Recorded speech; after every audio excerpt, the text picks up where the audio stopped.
Compañeros de los medios de comunicación, muy buenas tardes, a todos los compañeros presentes también. Nosotros creemos que ya es momento de darle solución al conflicto que mantiene la población con el gobierno de la clase dominante, con el gobierno del empresariado. Y esta solución no puede venir, como se ha hecho hasta el momento, con la aplicación del palo y el garrote contra el pueblo y sin discutir el fondo de las propuestas del pliego de peticiones que ha realizado el pueblo ecuatoriano.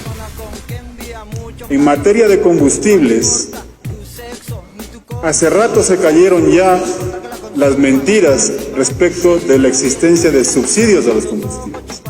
Tanto es así que el año pasado, en 2021, la misma Asamblea Nacional ya censuró al exministro de Energía, René Ortiz, precisamente por los decretos del alza del precio de los combustibles y por no tener un sustento técnico para hacerlo.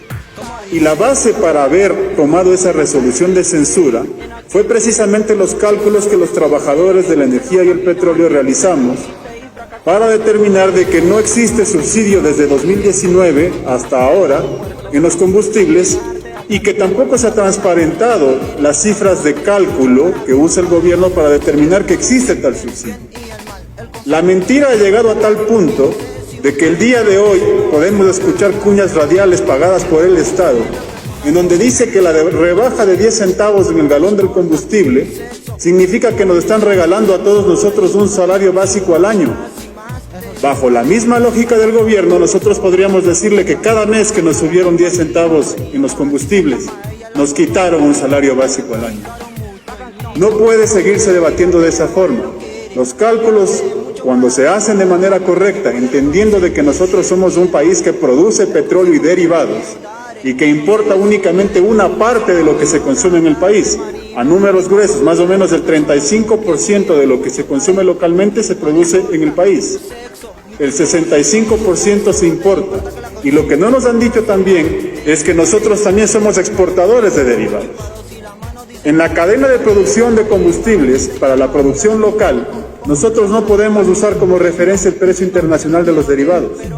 Tenemos que usar el costo de producción, que viene determinado por el costo de producción de un barril de petróleo, que es alrededor de $17 por barril y no los 100 que cuesta internacionalmente, el costo de transporte y el costo de refinación de ese barril de petróleo.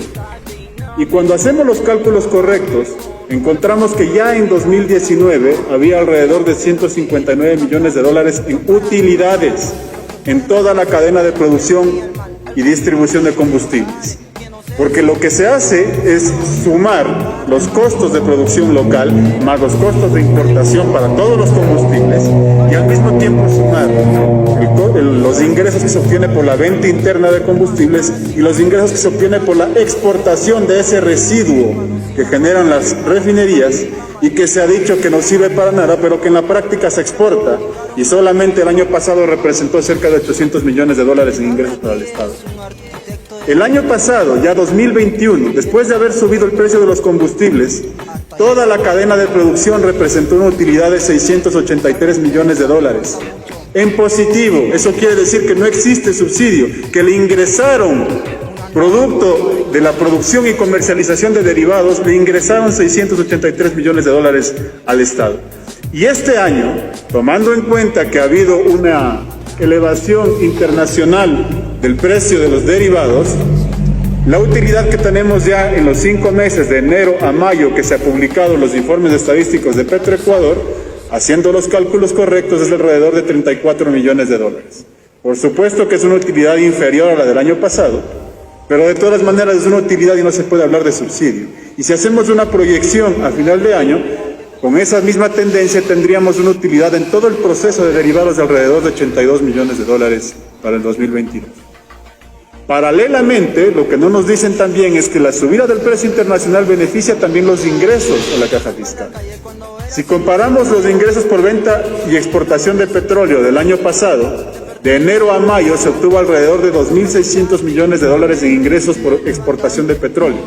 Este año tenemos alrededor de 3.600 millones de dólares en ingresos en el mismo periodo, lo que representa 1.000 millones de dólares más, que deberían servir para satisfacer las necesidades de educación y de salud, que al momento no están siendo satisfechas por el gobierno nacional. Nuestra pregunta es, ¿a dónde están yendo los recursos? Si es que la elevación del precio de los combustibles, como se ha demostrado en la vida cotidiana, generó un alza del costo de la vida, lo lógico es que se discuta con la ciencia y la técnica, y no con mentiras ni con el palo, la reducción de ese precio de los combustibles para beneficiar a la población en general.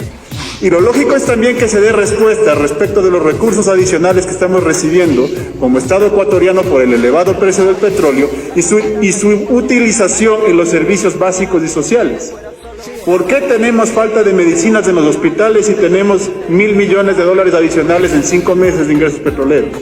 ¿A dónde está yendo el dinero de los ecuatorianos, del petróleo de los ecuatorianos? Entonces, el llamado que hacemos nosotros al gobierno nacional es a transparentar primero sus fórmulas de cálculo, que nos determinan de dónde sacan ese salario básico que supuestamente nos ahorran a todos nosotros al año al bajarnos 10 centavos en los combustibles. Y que también nos transparenten cómo es que han llegado a calcular el supuesto subsidio, tomando en cuenta que si ustedes revisan la proforma presupuestaria de todos los años, en ninguna de las cuentas de gasto, de egresos del presupuesto, se encuentra la cuenta de subsidio de los derivados. Esa cuenta simplemente no existe. Y esa es la razón por la que también nosotros llamamos a que se transparenten las cifras, se transparenten los cálculos y debatamos de manera técnica la solución, la salida a este paro nacional en el que está todo el país envuelto. Muchas gracias.